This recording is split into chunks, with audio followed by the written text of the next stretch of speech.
നിങ്ങളോട് ഒന്നിച്ചായിരിക്കാൻ കർത്താവ് തന്ന വിലയേറിയ സാവകാശത്തെ ഓർത്ത് ഞാൻ ദൈവത്തെ സ്തുതിക്കുന്നു. കർത്താവിന്റെ ദാസൻ പാസ്റ്റർ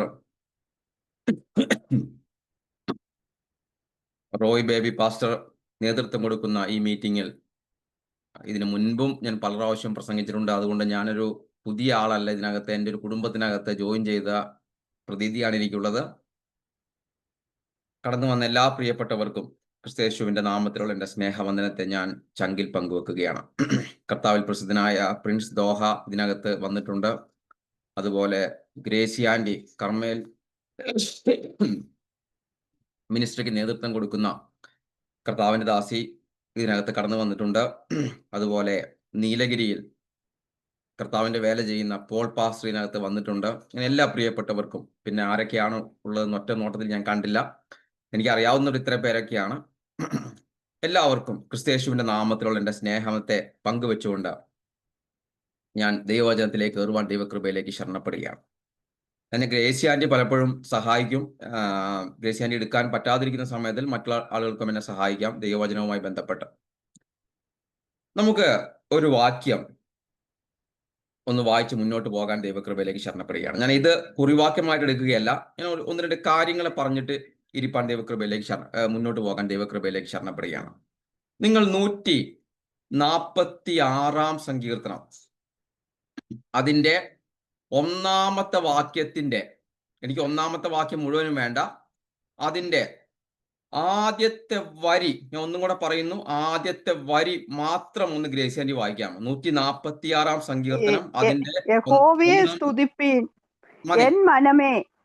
മതി. ഞാൻ എൻ്റെ ജീവിതത്തിൽ ഈ വാക്യം ഞാൻ വായിക്കാൻ പോവാണ്. ആൻറ്റി എന്നെ സഹായിക്കണം.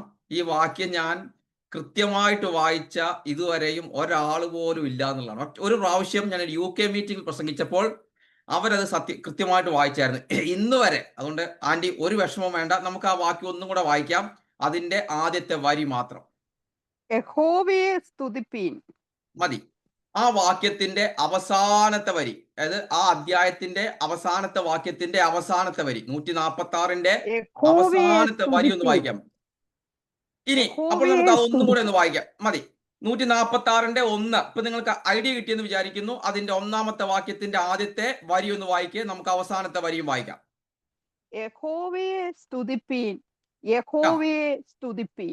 നിങ്ങൾ 147ലേക്ക് വാ. 147ാമത്തെ അധ്യായം ഇതേപോലെ ആദ്യത്തെ വരി ഒന്ന് വായിച്ചെന്നെ സഹായിക്കാമോ? ഇനി ആ അധ്യായത്തിന്റെ അവസാനത്തെ വരി എന്ന് വായിച്ച് സഹായിക്കാമോ? 148ലേക്ക് നിങ്ങളൊന്ന് വന്നേ, ഇതേപോലെ ഒന്ന് ഫോളോ ചെയ്യാമോ? അതിന്റെ അവസാനം 149ലേക്ക് ഒന്ന് വാ. അതിന്റെ ആദ്യം, അതിന്റെ അവസാനം 150ലേക്ക് വാ. നമുക്ക് അതിന്റെ ആദ്യം, ഇനി അതിന്റെ അവസാനം. ഇന്ന് പകൽക്കാലം എത്ര പേരുടെ അകത്ത് ഒരു ആനന്ദം കേറി യഹോവയെ മനസ്സ് തുറന്ന് ഒന്ന് സ്തുതിക്കണമെന്ന് ആഗ്രഹിക്കുന്ന എത്ര പേരുണ്ട്? ഈ ഉപവാസ പ്രാർത്ഥനയ്ക്കകത്ത് മനസ്സ് തുറന്ന് സങ്കീർത്തനക്കാരനോട് ചേർന്ന് ഇന്ന് കരങ്ങളെ ഉയർത്തി, കരങ്ങളെ അടിച്ച്, കരങ്ങളെ ഉയർത്തി എങ്ങനെയാണോ നിങ്ങൾക്ക് ആത്മാവിന്റെ പ്രചോദനം കിട്ടുന്നത്, തൊണ്ട തുറന്ന് ഒന്ന് ആത്മാവിലൊന്ന് സ്തുതിപ്പാൻ, അന്യഭാഷകളൊന്ന് സ്തുതിപ്പാൻ കൃപ ലഭിച്ച എത്ര പേർ ഇന്ന് പകൽക്കാലം ഇതിനകത്തിരിക്കുന്നുണ്ട്? ഒന്ന് ഇന്ന് പകൽക്കാലം ഒരല്പസമയം കർത്താവിനെ സ്തുതിക്കാൻ വേണ്ടിയിട്ട് സമയം വേർതിരിക്കാൻ കഴിയുന്ന എത്ര പേർ ഇന്ന് പകൽക്കാലം ഇതിനകത്തിരിക്കുന്നുണ്ട്? ഈ ഉപവാസ പ്രാർത്ഥന ഒരു സ്തുതികളിന്മേൽ തുടങ്ങുവാൻ, ഈ വചന ശുശ്രൂഷ ഒരു സ്തുതികളുടെ അകത്ത് തുടങ്ങുവാൻ ഇന്ന് പകൽക്കാലം കൃപ ലഭിച്ചവരെ ഓർത്ത് ഞാൻ ദൈവത്തെ വാഴ്ത്തുകയാണ്. ഉടമ്പാറീകം ബാലബലംബല ജീവനകലക റിക്കംബാല. ഇന്ന് പകൽക്കാലം കെട്ടുകളെ പൊട്ടുന്ന, ബന്ധനങ്ങളെ അഴിക്കുന്ന, നുകത്തിന്റെ കെട്ടുകളെ പൊട്ടിക്കുന്ന എന്റെ യേശു ഇന്ന് പകൽക്കാലം ഇതിനകത്ത് കടന്നു വന്നിട്ടുണ്ട്. ഇന്ന് പകൽക്കാലം കടന്നു വന്നിട്ടുണ്ട്. ഓ, കടന്നൊന്ന് വിശ്വസിക്കാൻ കഴിയുന്ന എത്ര പേർ ഇന്ന് പകൽക്കാലം ഇതിനകത്തിരിക്കുന്നുണ്ട്? നിങ്ങളുടെ നുകങ്ങളെ തകർക്കുന്ന അഭിഷേകത്തിന്റെ വ്യാപാരം ഇന്ന് ഇതിനകത്ത് എന്റെ കർത്താവ് അഴിച്ചുകൊണ്ടിരിക്കുകയാണ്. വിശ്വസിക്കുന്ന എത്ര പേർ ഇന്ന് പകൽക്കാലം ഇതിനകത്തിരിക്കുന്നുണ്ട്? ഹല്ലേലൂയ, ഹല്ലേലൂയ, ഹല്ലേലൂയ, ഹല്ലേലൂയ. ഉടമ്പാറീകം ബാലബലംബല ജീകനകലക റിംഗംബാല. ചില വ്യക്തികളോട് പരിശുദ്ധാത്മാവ് തുടക്കത്തിൽ തന്നെ പറയുന്ന ഒരു സന്ദേശമുണ്ട്. ചില ഉറക്ക സംബന്ധമായ വിഷയത്തോട് ബന്ധപ്പെട്ട് ഭാരപ്പെടുന്ന ചില വ്യക്തികൾ ഇതിനകത്ത് കടന്നു വന്നിട്ടുണ്ട്. ഉറക്കമില്ലായ്മ നിമിത്തം, ഉറക്കത്തിൽ ചില പൈശാചിക സ്വപ്നങ്ങൾ കാണുന്നത് നിമിത്തം ഉറക്കം നഷ്ടപ്പെടുന്ന ചില വ്യക്തികൾ ഇതിനകത്ത് കടന്നു വന്നിട്ടുണ്ട്. ആ കെട്ടിനെ പൊട്ടിച്ചു മാറ്റിയ എന്റെ കർത്താവ് ഇന്ന് നിങ്ങളെ സ്വതന്ത്രമാക്കാൻ പോവുകയാണെന്ന് പരിശുദ്ധാത്മാവ് ഇടപെടുകയാണ്. ചില വ്യക്തികൾക്ക് വേണ്ടി ഇന്ന് പകൽക്കാലം എന്റെ കർത്താവ് ഇറങ്ങി വന്നിട്ടുണ്ട്. ഹല്ലേലൂയ, ഹല്ലേലൂയ, ഹല്ലേലൂയ. നിങ്ങൾക്കറിയാമോ, എന്റെ തൊണ്ട അതുപോലെ പോയി കിടക്കുകയാണ്. കഴിഞ്ഞ 1.5 ആഴ്ചയായിട്ട് ഞാൻ എന്റെ സൗണ്ട് എന്ന് പറയുന്നത് ഈ കിളിക്കുട്ടികൾ സംസാരിക്കുന്ന പോലെയായിരുന്നു. അവിടെ നിന്നുകൊണ്ട് ഒരു കാര്യം ഞാൻ പറയാം. നമ്മളെല്ലാം ഒരു ദിവസം കർത്താവിന്റെ വരവ് താമസിച്ചാൽ മരിക്കും.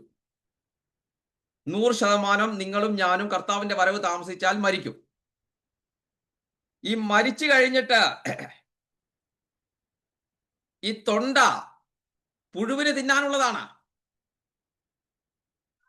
നമ്മുടെ കാല്, കയ്യ് എല്ലാം, തൊണ്ട അടക്കമുള്ള എല്ലാം പുഴുവിനെ കൊടുക്കാനുള്ളതാണ്. ഇന്ന് പകൽക്കാലം പുഴുവിന് കൊടുക്കുന്നതിനേക്കാളും ജീവനോടെ ഉള്ളപ്പോൾ ജീവൻ തന്ന ദൈവത്തിന് വേണ്ടി തൊണ്ട തുറന്ന് ദൈവത്തെ സ്തുതിക്കുന്ന ദൈവമക്കളെ ഓർത്ത് ഞാൻ ദൈവത്തെ വാഴ്ത്തുകയാണ്. എത്ര പേർക്ക് ഉറച്ചൊന്ന് വിശ്വസിക്കാൻ കഴിയും? കർത്താവേ, ഇന്ന് പകൽക്കാലം തൊണ്ട എനിക്ക് വേണ്ടി തന്നൊരു ദൈവമുണ്ട്. നാളെ ഈ തൊണ്ട പുഴുവിന് കൊടുക്കുന്നതിനേക്കാളോ എന്റെ തൊണ്ട മുഴുവനും ഞാൻ അങ്ങേക്ക് വേണ്ടി വേർതിരിക്കുന്നുവെന്ന് പറയാൻ തൊണ്ട തുറന്നൊന്ന് കർത്താവിനെ സ്തുതിക്കുന്ന ദൈവമക്കളെ ഓർത്ത് ഞാൻ ദൈവത്തെ വാഴ്ത്തുകയാണ്.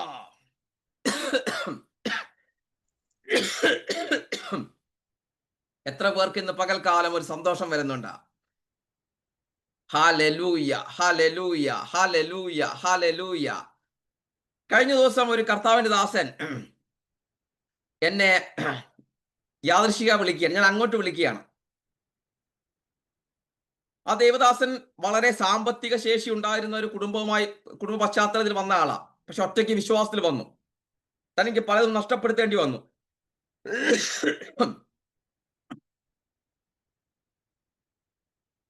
ഈ സമയത്ത് തന്റെ ഭവനത്തോട് ബന്ധപ്പെട്ട ഒരു ഫംഗ്ഷന് വേണ്ടി താൻ പോകാൻ നിൽക്കുകയാണ്. ഈ സമയത്താണ് ഞാൻ തന്നെ വിളിക്കുന്നത്. തന്നെ ആകെ ഭാരമായി. കാരണം തന്റെ ഔട്ട്ഫിറ്റ് വലിയ സാമ്പത്തിക ശേഷിയുള്ള ഒരു വ്യക്തിയാണ്.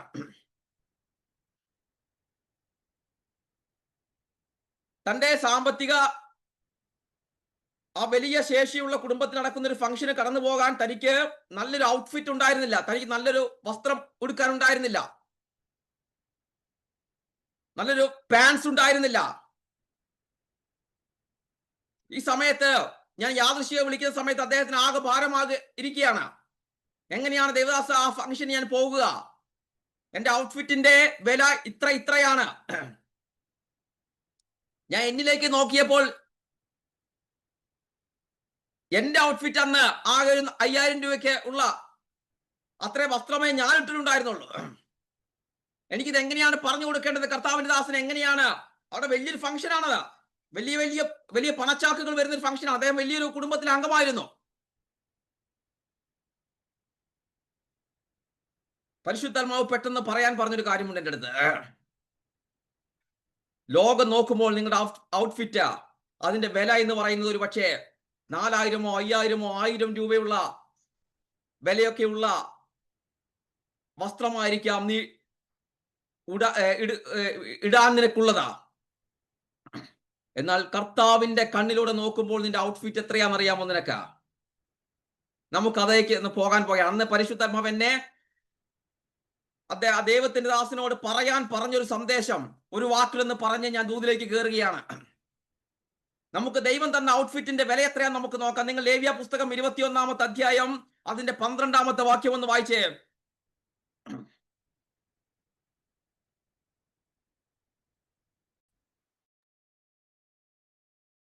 വിശുദ്ധ മന്ദിരം വിട്ട് അവൻ പുറത്തിറങ്ങുകയും തന്റെ ദൈവത്തിന്റെ മന്ദിരം അശുദ്ധമാക്കുകയും അരുത്. അതല്ലേ 21:12 അല്ലേ? അത് തന്നെ കറക്റ്റാണ്. അവന്റെ അവിടെ അവന്റെ ദൈവത്തിന്റെ അഭിഷേക തൈലമായ സംസ്കാരം അവന്റെ മേൽ അഭിഷേക തൈലമായ സംസ്കാരം, ആ വാക്കിന്റെ ഒറിജിനൽ മീനിങ് എന്താന്ന് നിങ്ങൾക്ക് അറിയാമോ? ഒറിജിനൽ മീനിങ് എന്ന് പറയുന്നത് സംസ്കാരം എന്നല്ല, ക്രൗൺ, കിരീടം. അപ്പോൾ അഭിഷേകം ഒരു കിരീടമായിട്ട് ദൈവത്തിന്റെ ജനത്തിന്, തന്റെ രാജ്ഞിക്ക് എന്റെ കർത്താവ് കൊടുത്തിട്ടുണ്ട്.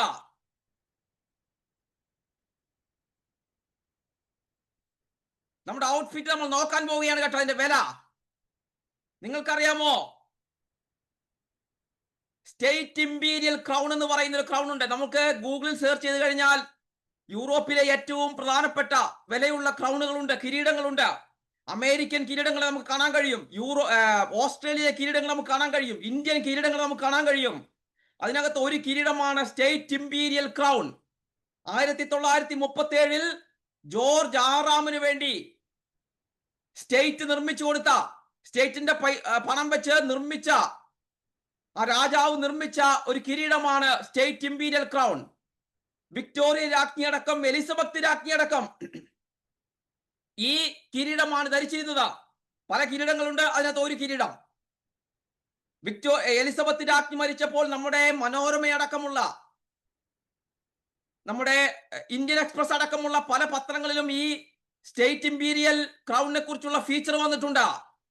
2868 ഡയമണ്ട്, 273 പവിഴമുത്തുകൾ, 17 ഇന്ദ്രനീലങ്ങളുള്ള ഒരു വലിയ മനോഹരമായ ക്രൗണിന്, എന്റെ ഓർമ്മ ശരിയാണെങ്കിൽ അന്നത്തെ പത്രങ്ങൾ, ഇന്ത്യൻ എക്സ്പ്രസ് കൊടുത്തിരിക്കുന്ന വില ഏകദേശം 4000 കോടിയാണ്.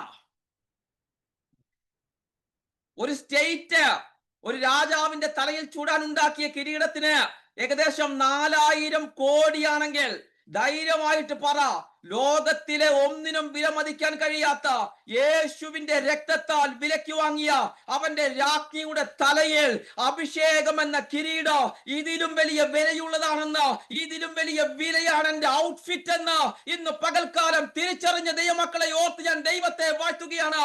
നീ വിലയില്ലാത്തവനെന്ന് ലോകം വിധി കൽപ്പിക്കുമ്പോൾ ഇന്ന് ലോകത്തിലെ ഒരാൾക്കും വില കൽപ്പിക്കാൻ കഴിയാത്ത തന്റെ രാജ്ഞിക്ക് വേണ്ടി അവൻ തലയിൽ വെച്ചു കൊടുത്ത അഭിഷേകത്തിന്റെ വലിപ്പം എന്ന് പറയുന്നത് ഈ ലോകത്തിലെ ഒന്നിനും വിലമതിക്കാൻ കഴിയാത്തതാണ്. വിശ്വസിക്കുന്ന എത്ര പേരുണ്ട്? നീ ഒന്നുമില്ലാത്തവൻ അല്ല കേട്ടോ, നീ ഒന്നുമില്ലാത്തവൻ അല്ല കേട്ടോ. ലോകം ഒരുപക്ഷെ നിന്നെ നോക്കിക്കൊണ്ട് പറയുമായിരിക്കാം നിന്റെ ഔട്ട്ഫിറ്റ് മോശമാണെന്ന്, നിനക്ക് നല്ലൊരു വസ്ത്രമില്ലെന്ന്. പക്ഷെ പരിശുദ്ധാത്മാവ് നോക്കുമ്പോൾ നിന്റെ തലയിൽ അഭിഷേകം എന്നൊരു കിരീടം കിടക്കുന്നുണ്ട്.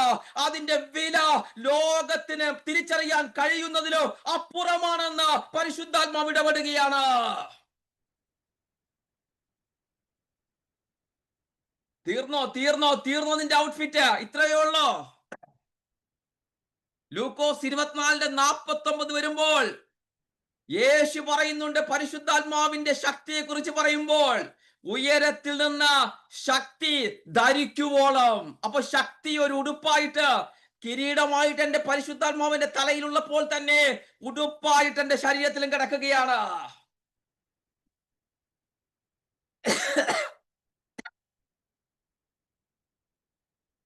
എന്റെ ഔട്ട്ഫിറ്റിന്റെ വില എത്രയാണെന്ന് അറിയാമോ നിങ്ങൾക്ക്? ലോകത്തിലെ ഏറ്റവും വലിയ എക്സ്പെൻസീവ് ഡ്രസ്സ് അടിച്ചു കൊടുക്കുമ്പോൾ എനിക്ക് കിട്ടിയത് പൂർണ്ണമായും ശരിയാകണമെന്നൊന്നുമില്ല. ഏകദേശം നൈറ്റിംഗേൽ കൗല ലംപൂർ എന്ന് പറയുന്ന വസ്ത്രത്തെ കുറിച്ചാണ്. 30 മില്യൺ, ഏകദേശം 26 കോടി രൂപ. ധൈര്യമായിട്ട് പറ, അതിലും വലിയ വിലയുള്ള വസ്ത്രമാണ് പരിശുദ്ധാത്മാവ് എനിക്ക് വേണ്ടി ഒരുക്കി തന്നിരിക്കുന്നത്. അവന്റെ രാജ്ഞിക്ക് വേണ്ടി ഈ ലോകം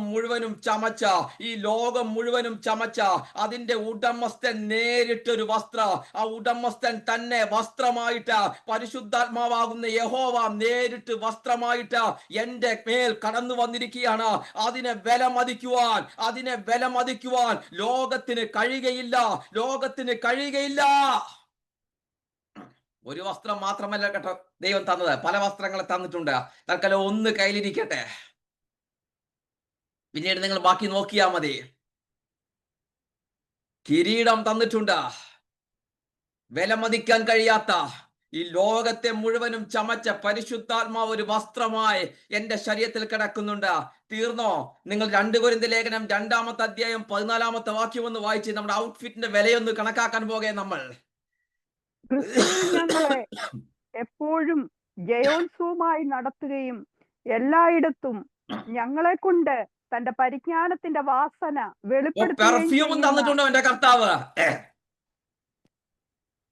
എന്റെ ശരീരത്തിന്റെ മേൽ ദൈവത്തിന് സ്തോത്രം.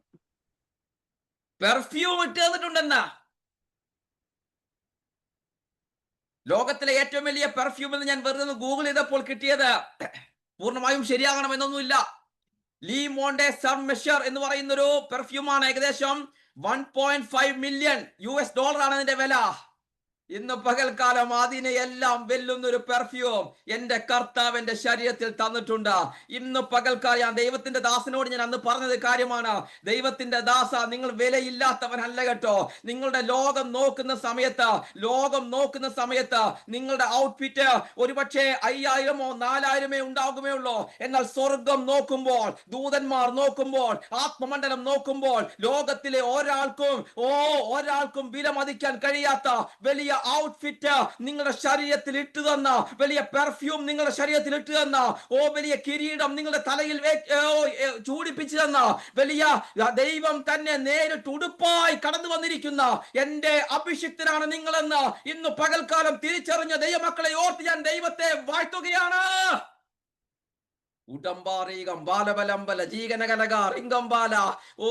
വിലയില്ലാത്തവനെന്ന ലോകം വിധി കൽപ്പിച്ച ആരെങ്കിലും ഇതിനകത്തിരിക്കുന്നുണ്ടോ?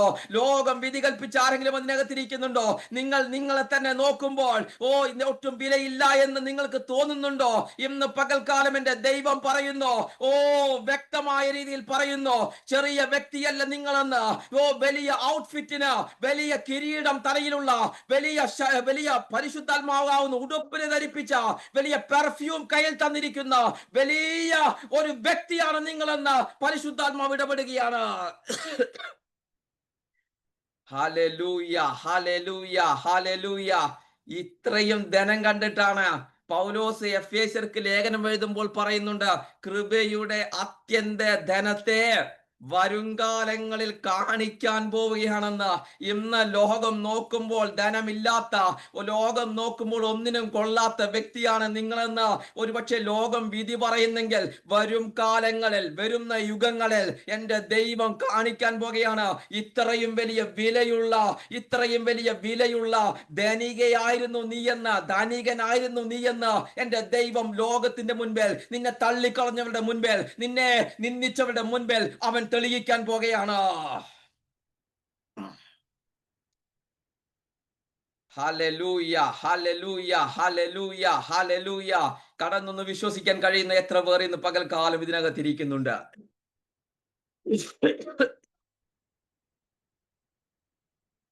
ഒരു ചെറിയ ദൂത് ഞാൻ നിങ്ങളിലേക്കൊന്ന് കൈമാറി ഇരിപ്പാൻ ദൈവകൃപയിലേക്ക് ശരണപ്പെടുകയാണ്. യെശയ്യാവിന്റെ പ്രവചന പുസ്തകം 58-ാമത്തെ അധ്യായത്തിലേക്ക് നിങ്ങളൊന്ന് വന്നേ.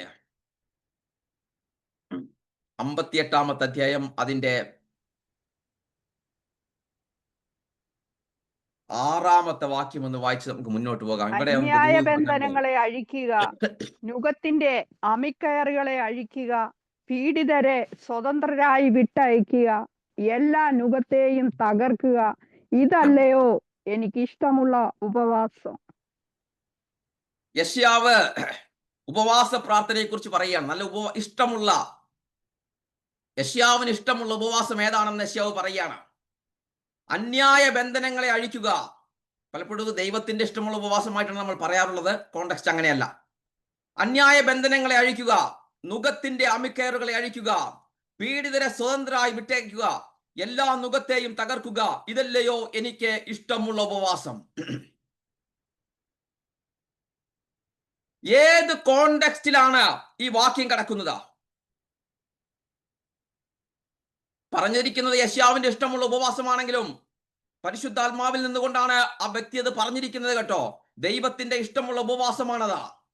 പറഞ്ഞത് യെശയ്യാവാണെങ്കിലും പരിശുദ്ധാത്മാവിൽ ആശ്രയിച്ചുകൊണ്ട് പറഞ്ഞൊരു കാര്യമാണത്. ദൈവത്തിന്റെ ഇഷ്ടമുള്ള ഉപവാസം ഏതാണ് എന്ന് യെശയ്യാവ് പ്രഖ്യാപിക്കുകയാണ്. ഏത് കോണ്ടെക്സ്റ്റിലാണ് ഇത് പറഞ്ഞിരിക്കുന്നത്? നമ്മൾ പലപ്പോഴും കോണ്ടക്സ്റ്റ് നോക്കാറില്ല. നിങ്ങൾ അതിന്റെ 3-ാമത്തെ വാക്യം ഒന്ന് വായിച്ചേ. നമുക്ക് നിർത്തി വായിക്കാം. അവിടെ 2 ചോദ്യങ്ങൾ വരുന്നുണ്ട്. ആ ചോദ്യങ്ങൾ നമുക്ക് ആദ്യം നോക്കാം. 2 ചോദ്യങ്ങൾ. യെശയ്യാവ് ഞങ്ങൾ 58:3 2 ചോദ്യങ്ങൾ. ഞങ്ങൾ നോമ്പ് നോക്കുന്നത് നീ നോക്കാതിരിക്കുന്നത് എന്ത്? ഒരു മിനിറ്റ് മതി, ഒരു മിനിറ്റ്. 1-ാമത്തെ ചോദ്യം, ഞങ്ങൾ നോമ്പ് നോക്കുന്നതും നീ നോക്കാതിരിക്കുന്നതും എന്ത്? യെശയ്യാവിനോട് മതപൗരോഹിത്യം ചോദിക്കുകയാണ്. മതപുരോഹിതന്മാർ, മത നേതൃത്വം ചോദിക്കുകയാണ്, ഞങ്ങൾ നോമ്പ് നോക്കുന്നു, ഞങ്ങൾ ഉപവാസം ഇരിക്കുന്നു, യെശയ്യാവേ നീ എന്തുകൊണ്ട് ഇരിക്കുന്നില്ല?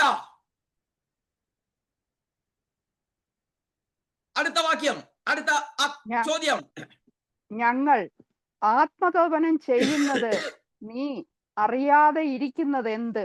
ഞങ്ങൾ നെഹ്റു സ്റ്റേഡിയത്തിന്റെ മുൻപിൽ വലിയ കട്ടൗട്ട് വെച്ച് ലോകത്തിലെ മുഴുവൻ പേരും കാണത്തക്ക രീതിയിൽ ടെലിവിഷൻ ചാനലുകളിൽ അഡ്വർടൈസ്മെന്റ് കൊടുത്ത ഞങ്ങളുടെ ഉപവാസം പ്രഖ്യാപിച്ചിരിക്കുന്നത് നീ കണ്ടില്ലേ? നീ കട്ടൗട്ട് കണ്ടില്ലേ? നീ ഫ്ലക്സ് ബോർഡുകൾ കണ്ടില്ലേ? നീ ടിവിയിൽ നടക്കുന്ന അഡ്വർടൈസ്മെന്റ് കണ്ടില്ലേ? നീ എന്തുകൊണ്ടാണ് ഞങ്ങൾ ആത്മതപനം ചെയ്യുന്നത് നീ അറിയാതിരിക്കുന്നത് എന്ത്? അറിയാഞ്ഞത് കൊണ്ടല്ല. യെശയ്യാവിനോട് ജനം ചോദിക്കുകയാണ്, മതം ചോദിക്കുകയാണ്, ഞങ്ങൾ ഉപവാസം ഇരിക്കുന്നു, നീ എന്തുകൊണ്ടിരിക്കുന്നില്ല? ഞങ്ങൾ ആത്മതപനം ചെയ്യുന്നു, നീ അറിഞ്ഞിട്ടും അറിയാത്തവനെ പോലെ എന്തുകൊണ്ട് ഞങ്ങളുടെ ഉപവാസ പ്രാർത്ഥനയിൽ നിന്ന് ഒഴിഞ്ഞു മാറുന്നു? ഈ ചോദ്യത്തിന്റെ മറുപടി യെശയ്യാവ് കൊടുക്കുകയാണ്.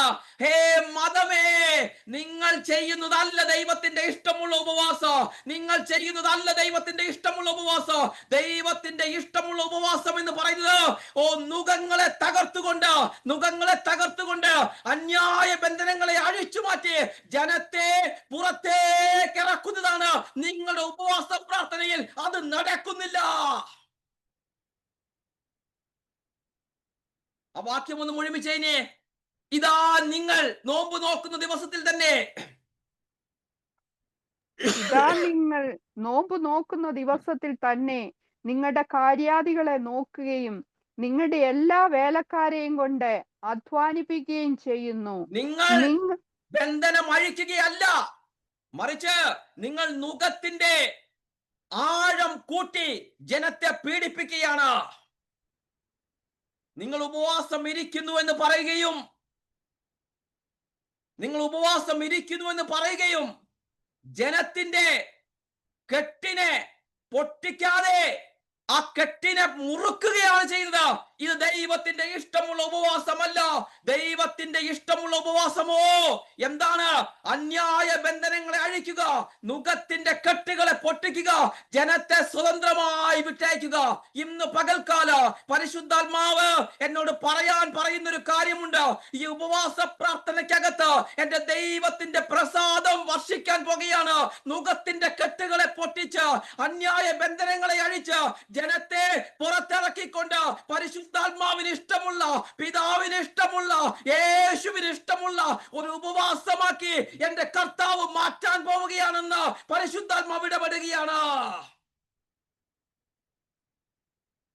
ഈ കാര്യം കാഹളം പോലെ പറയണമെന്ന് 1-ാമത്തെ വാക്യം വായിക്കണ്ട.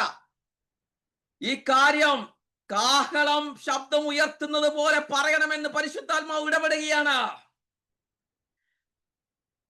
പലപ്പോഴും നമ്മൾ ഈ വാക്യം എടുക്കാറുണ്ടെങ്കിലും ഇതിന്റെ കോണ്ടെക്സ്റ്റ് നമ്മൾ പരിശോധിക്കാറില്ല. ഇന്ന് പകൽക്കാലം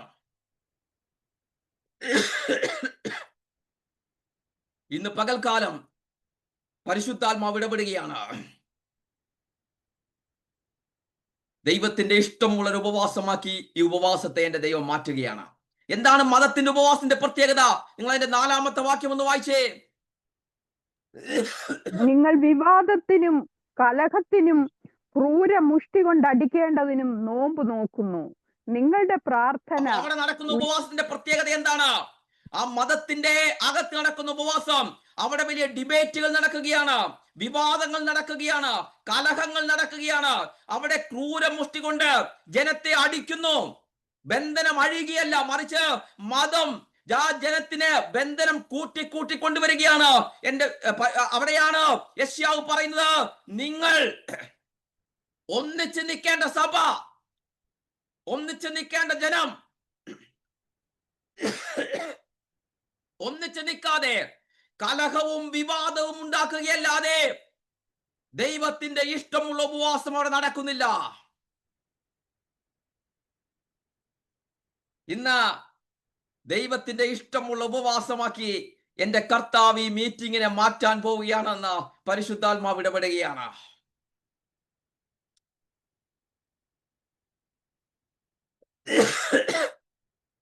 അവിടെ പറയുകയാണ്, അന്യായമായ ബന്ധനങ്ങളെ അഴിച്ച് ജനത്തിന്റെ നുകത്തിന്റെ കയറുകളെ അഴിക്കാൻ നിങ്ങൾ തയ്യാറാവുകയാണെങ്കിൽ ദൈവം, തൊട്ടടുത്ത വാക്യത്തിൽ, ദൈവം ഒരു പ്രകാശമായി നിന്റെ മുമ്പിലേക്ക് വരാൻ പോകുകയാണ്. അതിന്റെ 7-ാമത്തെ വാക്യം ഒന്ന് വായിക്കും. 7 അല്ലെങ്കിൽ 8 ആയിരിക്കും.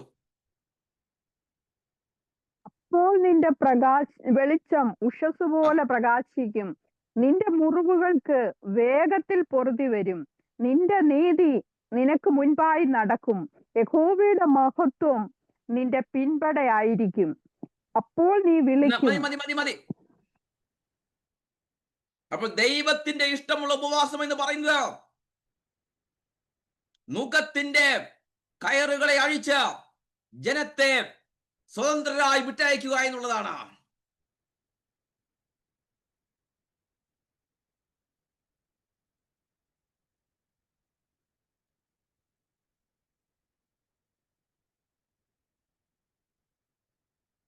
എത്ര പേർക്ക് ഇന്ന് പകൽക്കാലം വിശ്വസിക്കാൻ കഴിയും? പരിശുദ്ധാത്മാവിനോട് പറയുന്നൊരു കാര്യമുണ്ട്.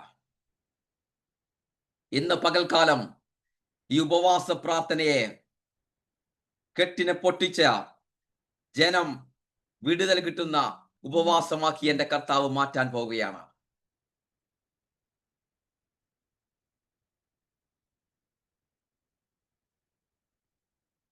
നിങ്ങൾ യെശയ്യാവിന്റെ പ്രവചന പുസ്തകം 47-ാമത്തെ അധ്യായം 6-ാമത്തെ വാക്യത്തിലേക്ക് ഒന്ന് വരാമോ?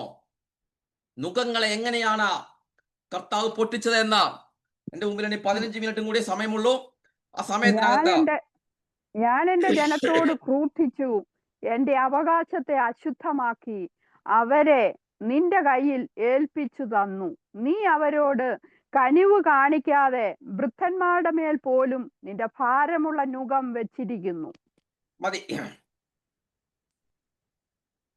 1-ാമത്തെ വാക്യം തൊട്ട് വായിച്ചാൽ നമുക്കറിയാം, ബാബിലോൺ സാമ്രാജ്യം ഇസ്രായേൽ രാഷ്ട്രത്തിനെതിരെ വലിയ നുകം വെച്ചിരിക്കുകയാണ്. നമ്മൾ വായിച്ചു, ദൈവത്തിന്റെ ഇഷ്ടമുള്ള ഉപവാസം എന്ന് പറയുന്നത് നുകത്തെ തകർക്കുക എന്നുള്ളതാണ്. എങ്ങനെയാണ് ഈ നുകം ബാബിലോൺ സാമ്രാജ്യം വെച്ചതെന്നും ആ നുകത്തെ എങ്ങനെയാണ് തകർത്തതെന്നും നമ്മൾ പെട്ടെന്ന് ചിന്തിക്കാൻ പോകുകയാണ്. എല്ലാ മേഖലയുമല്ല, ഒരു മേഖല. എവിടെയാണ് ശത്രു നുകം വെച്ചിരിക്കുന്നത്? നിങ്ങൾ വിലാപങ്ങളുടെ പുസ്തകത്തിലേക്ക് ഇന്ന് വന്നേ. അതിന്റെ 1-ാമത്തെ അധ്യായം, അതിന്റെ 10-ാമത്തെ വാക്യം.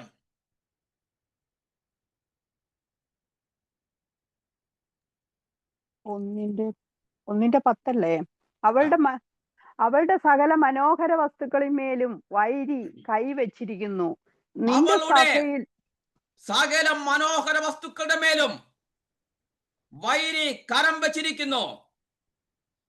നിന്റെ സഭയിൽ പ്രവേശിക്കരുതെന്ന് നീ കൽപ്പിച്ച ജാതികൾ അവരുടെ വിശുദ്ധ മന്ദിരത്തിൽ കടന്നത് അവൾ കണ്ടുവല്ലോ. അപ്പോൾ വിശുദ്ധ മന്ദിരത്തിലേക്ക് കയറി ബാബിലോൺ സാമ്രാജ്യം അവളുടെ സകല മനോഹര വസ്തുക്കളുടെ മേലും നുകം വച്ചിരിക്കുകയാണ്.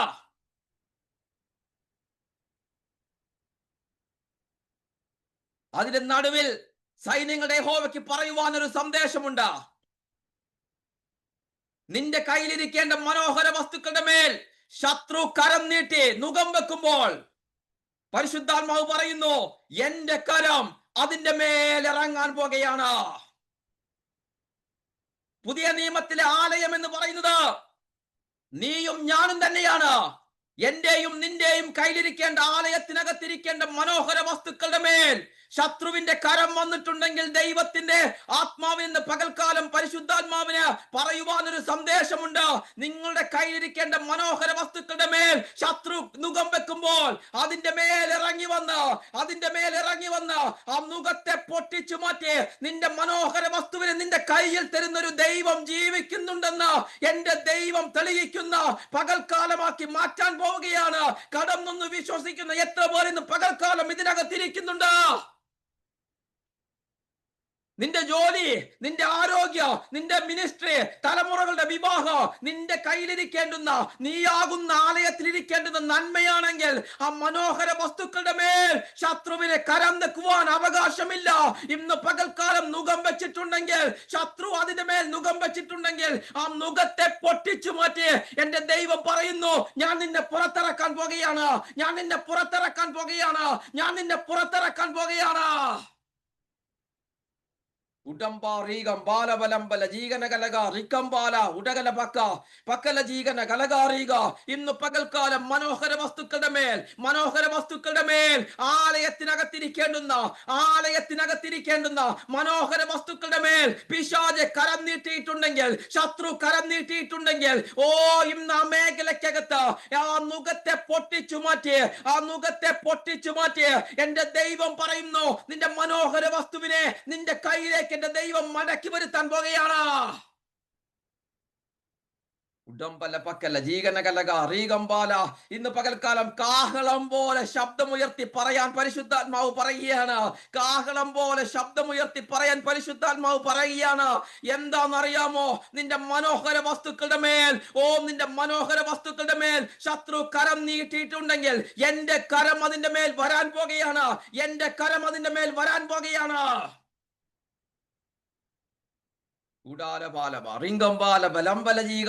നിന്റെ ജോലി, നിന്റെ ആരോഗ്യ, തലമുറകളുടെ വിവാഹം ഇങ്ങനെ കിടക്കുന്നു. നന്മകളുടെ കേദാര ഭൂമി, അതിന്റെ മേൽ ആലയത്തിന്റെ മേലിരിക്കേണ്ടുന്ന മനോഹര വസ്തുക്കളുടെ മേൽ ശത്രു കരം നീട്ടിയിരിക്കുകയാണ്. ശത്രുവിനോട് പറ, നിന്റെ കരമല്ല എന്റെ ഭാവി തീരുമാനിക്കുന്നത്. എന്റെ മനോഹര വസ്തുക്കളുടെ മേൽ നിന്റെ കരം ഇതുവരെയും ചലിച്ചെങ്കിൽ ആ കരത്തെ വെട്ടിമാറ്റിക്കൊണ്ട് എന്റെ നന്മയെ എന്റെ കുടുംബത്തിലേക്ക് മടക്കി വരുത്തുന്ന ഒരു ദൈവമുണ്ടെന്ന് ഞാൻ വിശ്വസിക്കുന്നു എന്ന് മാത്രമല്ല, ഞാനത് കണ്ണാൽ കാണാൻ പോകുകയാണ്.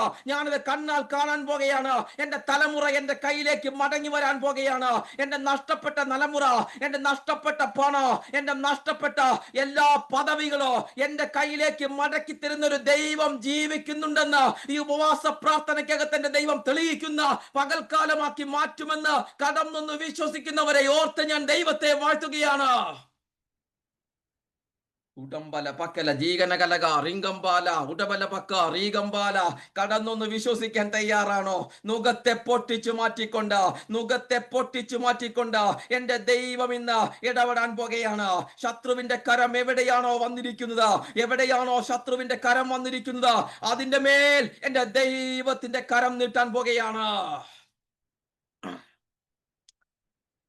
ഹല്ലേലൂയ, ഹല്ലേലൂയ, ഹല്ലേലൂയ. പരിശുദ്ധാത്മാവ് വീണ്ടും പറയാൻ പറയുന്നു ചില വ്യക്തികളുടെ മേൽ നഷ്ടപ്പെട്ട നന്മകളെ എന്റെ ദൈവം മടക്കി വരുത്താൻ പോകുകയാണ്. നഷ്ടപ്പെട്ടു എന്ന് വിചാരിച്ചത് ഇനി ഒരിക്കലും മടങ്ങി വരികയില്ല എന്ന് എല്ലാവരും വിധി കൽപ്പിച്ചിരിക്കുന്ന ചില നന്മകളെ മടക്കി വരുത്തിയ നിന്റെ ആലയത്തിനകത്തേക്ക് നീയാകുന്ന ആലയത്തിനകത്തേക്ക് ആ മനോഹര വസ്തു മടങ്ങി വരാൻ പോകുകയാണ്. ഏതാണ് ഈ മനോഹര വസ്തു? ഇതിനു മുമ്പിൽ 10 മിനിറ്റും കൂടി സമയമുള്ളൂ, നമുക്ക് മുന്നോട്ട് പോകാം. നിങ്ങൾ ദിനവൃത്താന്ത പുസ്തകം എടുത്തേ. 2 ദിനവൃത്താന്ത പുസ്തകം 36-ാമത്തെ അധ്യായം അതിന്റെ 10-ാമത്തെ വാക്യം ഒന്ന് വായിച്ചേ. ഏതാണ് ഈ മനോഹര വസ്തു?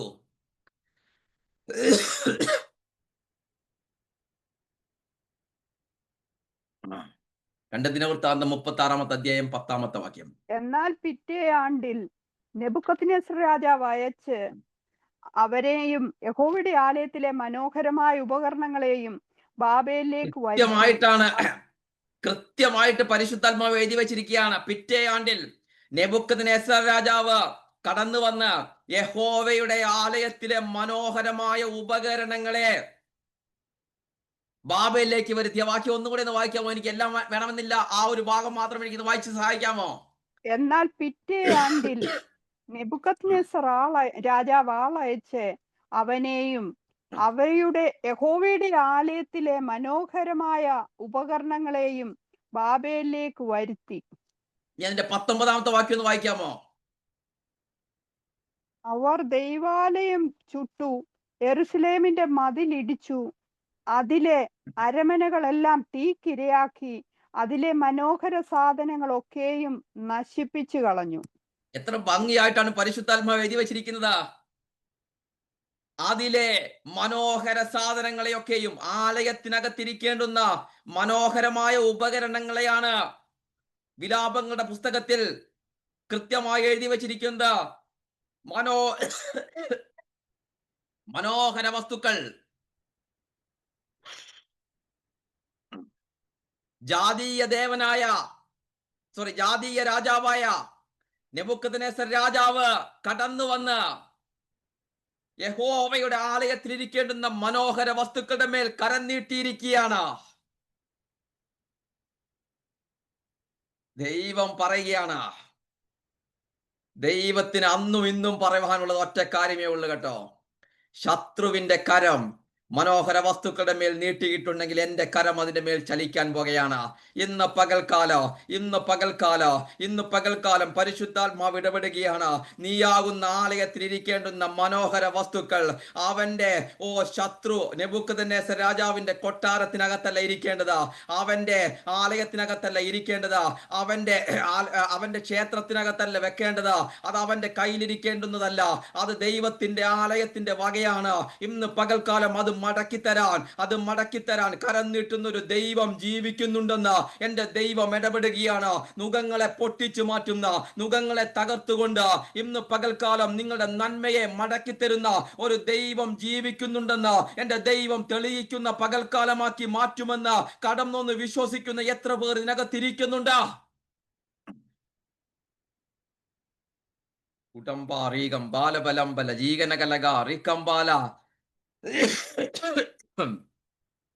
കടന്ന് വിശ്വസിക്കാൻ തയ്യാറാണോ? ഹേ പിശാചേ, എന്റെ ഭാവി തീരുമാനിക്കുന്നത് നിന്റെ ആയുധപ്പുരയിലെ ആയുധങ്ങളല്ല. നെബൂഖദ്നേസർ രാജാവേ, നിന്റെ ആയുധപ്പുരയിലെ ആയുധങ്ങളല്ല ദൈവത്തിന്റെ ആലയത്തിന്റെ മനോഹര വസ്തുക്കളെ എവിടെ ഇരിക്കണമെന്ന് തീരുമാനിക്കുന്നത്. അതിനുവേണ്ടി രംഗത്ത് വരുന്നൊരു ദൈവമുണ്ടെന്ന്, അതിനുവേണ്ടി രംഗത്ത് കൊണ്ടുവരുന്ന ഒരു അഭിഷേകമുണ്ടെന്ന് എത്ര പേർ ഇന്ന് പകൽക്കാലം കടന്നൊന്ന് വിശ്വസിക്കുന്നു? നീയാകുന്ന ആലയത്തിനകത്ത് ഇരിക്കേണ്ടുന്ന മനോഹര വസ്തുക്കളുടെ മേൽ ശത്രു കരം നീട്ടിയിട്ടുണ്ടെങ്കിൽ ഇന്ന് പകൽക്കാലം വിളിച്ചു പറ, ഹേ പിശാചേ, എന്റെ നന്മയാടാത് അതെനിക്ക് മടക്കി തന്നേ പറ്റുകയുള്ളൂ. ഇന്ന് പകൽക്കാലം അതിനുവേണ്ടി ചലിക്കുന്ന ഒരു അഭിഷേകം എന്നിലുണ്ടെന്ന് ഇന്ന് പകൽക്കാലം തിരിച്ചറിഞ്ഞ ദൈവമക്കളെ ഓർത്ത് ഞാൻ ദൈവത്തെ വാഴ്ത്തുകയാണ്.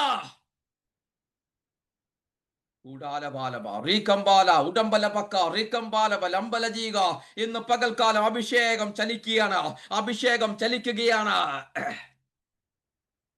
എന്താ ഉപകരണങ്ങളുടെ പ്രത്യേകത? എന്റെ സമയം ഇവിടെ കഴിഞ്ഞല്ലേ? അഭിഷേകം ചെയ്ത ശുദ്ധീകരിച്ച പാത്രങ്ങളാണത്. ഈ അഭിഷേകത്തെയാണ് ശത്രു ചോദ്യം ചെയ്തിരിക്കുന്നത്.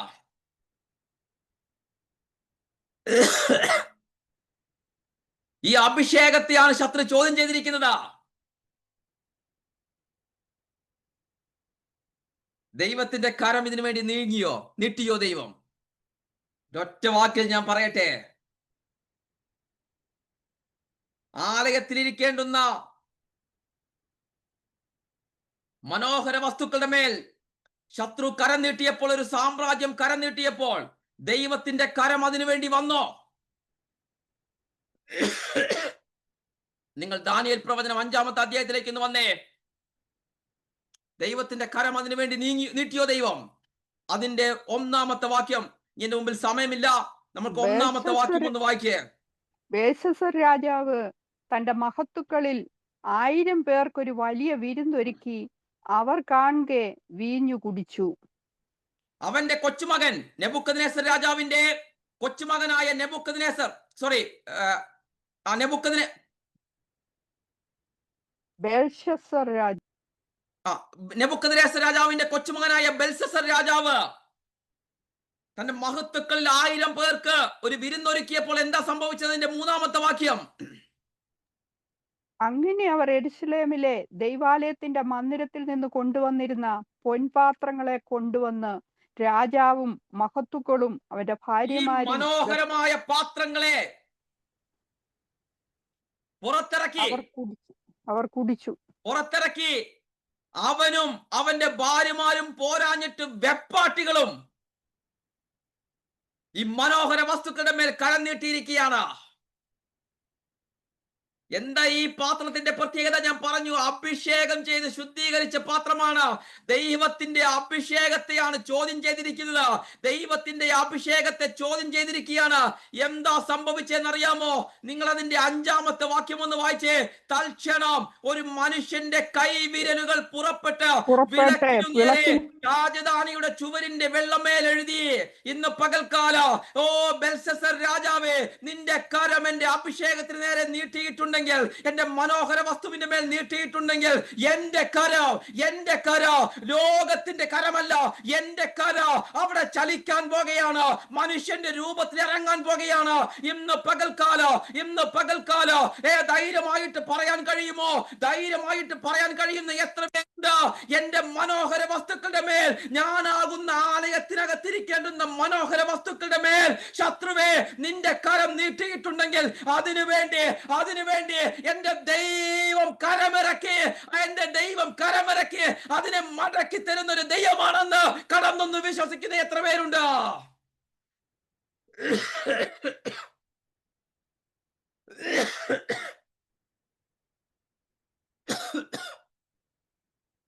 എല്ലാ കണ്ണുകളും ഇവിടെ അടയട്ടെ.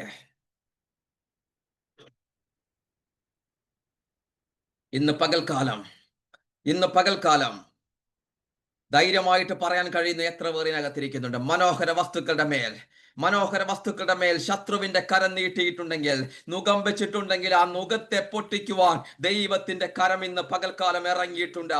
ഇറക്കാൻ കഴിയുന്ന ഒരു ദൈവമുണ്ട് കേട്ടോ, ഇറക്കാൻ കഴിയുന്ന ഒരു ദൈവമുണ്ട്. ലോകം നോക്കിയപ്പോൾ 70 വർഷം കഴിഞ്ഞു. ഒരുപക്ഷെ ലോകത്തിലെ മുഴുവനും പേരും പറഞ്ഞു കാണോ, 70 കൊല്ലമായില്ലേ, ഇനി ആ മനോഹര വസ്തുവിനെ മടക്കിത്തരാൻ ഒരു ആർക്കെങ്കിലും കഴിയുമോ? 120-ലധികം രാജ്യങ്ങളെയെങ്കിലും കൈവെള്ളയിലിട്ട് അമ്മാനമാടുന്ന ഒരു സാമ്രാജ്യമാണ് ഒരു ഭാഗത്ത് അപ്പുറത്ത് നിൽക്കുന്നത്. എന്നാൽ അതൊന്നും ദൈവത്തിന് വിഷയമല്ല. ദൈവത്തിന് പറവാനുള്ളത് 70 കൊല്ലം നീ നോക്കേണ്ട, 700 കൊല്ലമാണെങ്കിലും നീ നോക്കേണ്ട. നീ എന്റെ കരം അതിന്റെ മേൽ നീട്ടാൻ എനിക്ക് പ്രസാദം തോന്നിയിട്ടുണ്ടെങ്കിൽ, അപ്പുറത്ത് നിൽക്കുന്ന എത്ര വലിയ സാമ്രാജ്യമാണെങ്കിലോ, അതിലെ രാജാവാണെങ്കിലും മഹത്വക്കളാണെങ്കിലോ, അതിനെ പൊട്ടിച്ചു മാറ്റി എന്റെ മനോഹര വസ്തുവിനെ മടക്കി തരാൻ കഴിയുന്ന ഒരുത്തനാണ് ഞാനെന്ന് ഞാൻ തെളിയിക്കുന്ന പകൽക്കാലമാക്കി ഇന്ന് മാറ്റാൻ പോകുകയാണ്. നിന്റെ തലമുറ നഷ്ടപ്പെട്ടു എന്ന് വിചാരിച്ചെടുത്ത്, നിന്റെ മിനിസ്ട്രി തീർന്നു പോയെന്ന് വിചാരിച്ചെടുത്ത്, ഇനി നിനക്ക് സാമ്പത്തിക നന്മ ഉണ്ടാവുകയില്ല എന്ന് ലോകം വിധി പറഞ്ഞെടുത്ത് മടക്കി തരാൻ കഴിയുന്ന ഒരുത്തനാണ് എന്റെ ദൈവമെന്ന് എന്റെ ദൈവം തെളിയിക്കാൻ പോകുകയാണ്.